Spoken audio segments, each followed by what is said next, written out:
Hello everyone, welcome to Grow Your Future with Luxland. I am Zar, CEO of Luxland Investments. I'm joined today by our co-hosts Mark and Jade. Hello. Hi. G'day. How are we? I'm very well. We have a very special guest on today. He's majorly successful. He is the founder of Key Investments, partner in Heworth Constructions. His name is Marco Fabrizio. Welcome, Marco. Thank you for having me. You're welcome. Thanks, guys. How you doing tonight? Very well. We're excited because we get to pick your brain. Yeah, let's go. Let's pick away. So give us a little bit of an introduction on yourself, Marco, because we've got a lot of listeners out there as well as viewers now that probably have no idea who you are. So tell us. I'm 27 years of age. Yep. Married. Nice. With a family. Big family. Yep. Half Lebanese family, half Italian English family. It's a good place to be. Family's pretty much my driving force. How many people at your wedding? Close to 400. 400 people. Yeah, close to 400. Lebanese. My wife's from the Lebanese side, so she has a very big family. 5 sisters, 1 brother. They all have kids on kids. Come home, there's kids everywhere. Dogs, it's crazy. If I was there, I would have been the boss of the wishing well. That's I would have been in charge of the wishing well. No, but 27 years of age, currently running 3 successful businesses in the property industry and the construction industry. Yep. One company is a financier, backed by Chinese capital. Another company is a construction company that ties in with the capital that we place out on deals. And then I initially started with the group Heworth about 3 or 4 years ago. As, if I take it back even further, actually, I was always been in the building game since I left school. I actually didn't finish my Year 10 certificate because I was always told by the teachers, mate, you're not going to make it to Year 10. You're gone. You're not going to make it to Year 10. And you know what? I proved them right. I didn't make it to Year 10. Yeah. So I had no other option but to go work in the workforce, which I started as a labourer, worked my way up to being a crane operator. Yep. And I was driving the big tower cranes on site via remote control.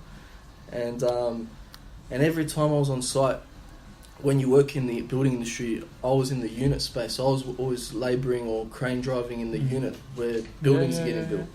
And once or twice a week, you'd always see the developers rock up in their nice cars, Rolex watches. And the glitz and glam.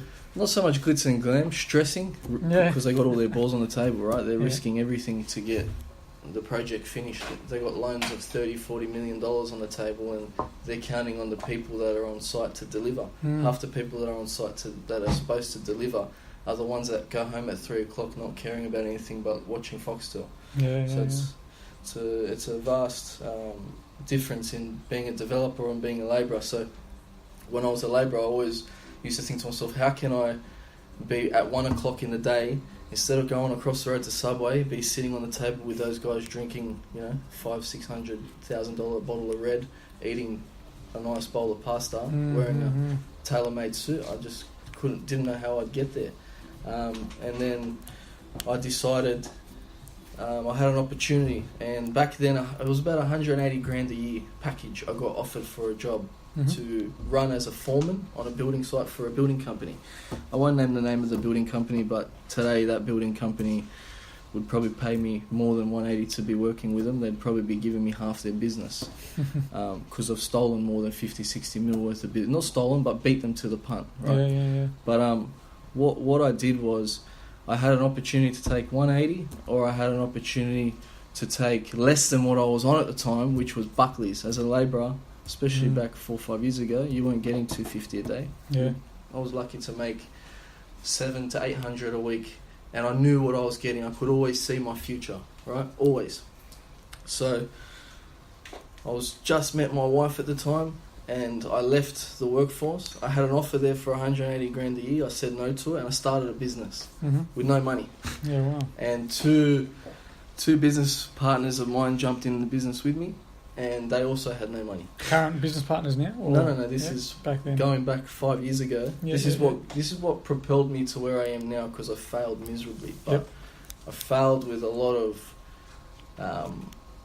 business opportunities around me that I had pulled in, that I don't even know how I did it at the time. Mm-hmm. But when I look back, I did it. It's just how it happened. But what happened was, we started a business, and that business, within 2 to 3 months of none of us having any money, we had 80 men working for us, and we had about $30 million worth of commercial retail fit-out work. I had no idea what commercial retail fit-out was. No idea at all. I was wearing a shirt that was 5 times too big for me, with a logo branded on it from Korea, and I was just going out there selling. Yeah, wow. And I was just going to building managers that owned the towers in the city. Yep. So Dexus, Investor Tech, all the big Grosvenor Tower, Chifley Tower, MLC Tower. I went in there, pretty much door knocked on the general manager of the building's office, sat down with him, had a cup of coffee with him, started telling him that I can do this and this and this, and I ended up getting all this work for tiling, gyprocking, stone. Long story short, about 7 months go past. I've got 80 Korean men working for me. None of them have been paid because we had no money, and the builders were paying us every month. Mm-hmm. So we get paid a month and we'd put it back out. Because we weren't financially, our mindset wasn't really there. We didn't know what we were doing. We were just winging it. Yep. We weren't belly up, and at the time I wasn't a director or anything. I was just a sales person. The other 2 boys were running the business as directors, and they came to me and said, "Look, we've followed your dreams, and you've got us to here, and now we've got 80 men working for us." And I said to them, "Look, you're not with me anymore, because you're pulling." Like, I come in the office, we had 800 square meter office in the airport, and my office was closed off like a glass boardroom. It was supposed to be a boardroom for a major corporation, right? And in that boardroom, I had my own office set up like this: whiteboards, CEO desk, computer, people coming in and out the door every 2 minutes. And then on the floor space, my 2 partners had 2 little IKEA fold-outs with a nice little bong underneath it, and they were just average Joe Blows that I was good mates with, that were around me so much. I was always thinking about becoming rich, and they just got so infatuated with my thoughts that they just started to come on the journey with me. And because they were with me every day, I said, "Fuck it, come on board with me." So what year was this? This was in 2014. So 4 years ago. 4 years ago. So then, around the time where we departed and they closed their business, and I was just a sales driver in the business, so I didn't know what to do. So I went back to what I knew, which was driving a crane, because I was at the stage where I've just gone out, lost everything. I had in my bank account minus 13 cents. 13 is my lucky number. In every suit I own, I have the number 13 embroidered in it. Yeah. I have a company called 13th Street. Because of the 13 cents. Because of the 13 cents. Because I remember, I love it. That's your rock bottom moment, was that minus 13 cents. Minus 13 cents was a time where it was so bad, but it was so good, right? Because I just met my wife about 6 months before that, so she's seen me go from walking into her salon wearing Jordans and just trying to be like a gangster kid, just fucking around all the time, happy to see my future every week being that $700, $800, $900 a week, to jumping in the deep end, opening up a business, failing miserably, right? Sitting in my bed one night thinking, fucking getting married in 6 months, I've got 13 cents in my bank account. How am I going to tell this woman I've got 13 cents in my bank account? You know what? Crazy. If I told any other woman that I was with before my wife, they would have gone running 100 miles an hour, because not one woman that I've ever had or been with ever pulled out 5 cents, let alone 13 cents. So my wife, for that part, one of the main parts why I married her is because when I had 13 cents in my bank account, she was there paying for me to get my bus to work. She was making food for me to eat when my mother wasn't even doing that. So when we take it to that level, it was a turning point in my career. A humbling experience. It's very humbling. A lot of humility, because being humiliated like that in front of someone that you're trying to impress. So we did that, and then I remember I got in contact with a Chinese guy that I knew about that we built a block of units for. My father bought a site on an option years ago, which is Manly, where we sit now and look at those 360-degree views, which I'm part of now. The guy that bought that off my father was a rich Chinese investor, high net worth, and he owned Heworth. He just founded Heworth. So I went and seen him. We sat down, we spoke. He said, "You know what? I can see you wearing a suit every day. I can see you coming on board and doing business with me." So I called my father and I said, "You know, this guy's told me he can see me doing business with him." My father started laughing. He goes, "What do you mean business? You can't do business. You just fail miserably here, and you go back and drive a crane, man. Stop with these crazy thoughts. Get a focus and just work every day. You know, buy yourself a property or something. Save up."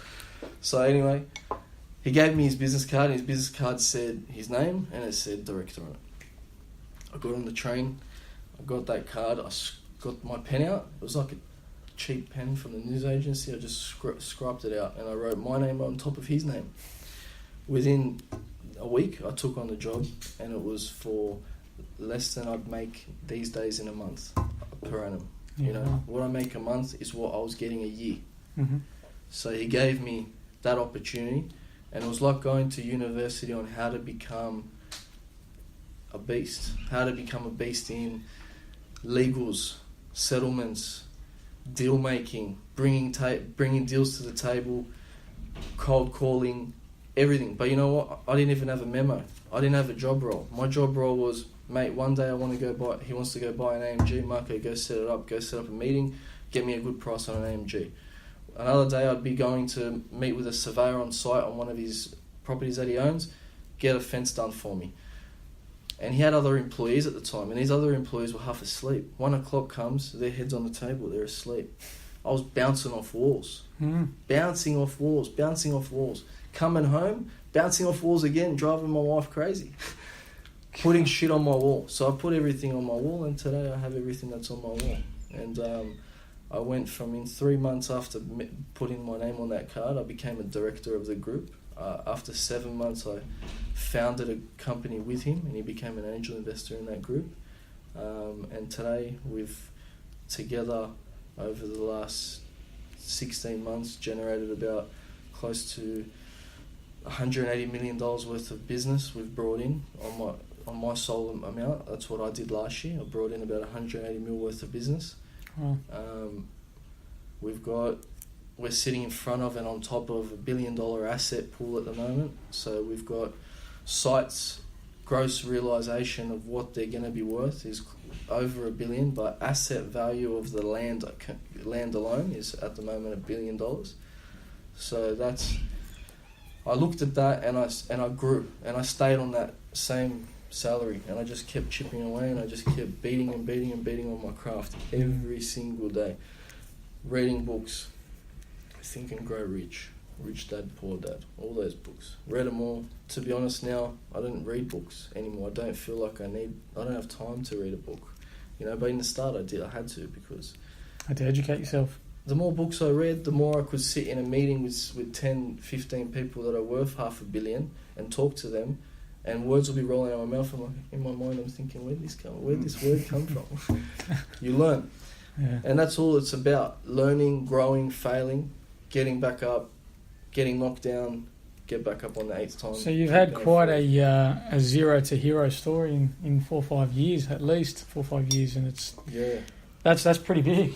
That's pretty big, yeah. The mentor you were talking about earlier, like, he's still in the business, yeah? He's still a partner in the business? So in 2 businesses together, we're business partners, and we're running business day to day. Tell our listeners how important it is to have that mentor figure. Like, I have someone, like me and you are getting very close, right? We're doing a bit of work together, and I actually consider you as someone, as a mentor in sales and in the property game. Like, you are a beast, right? And I look up to you. So, you know, Thank you. I think that's important to have people like you around in our team.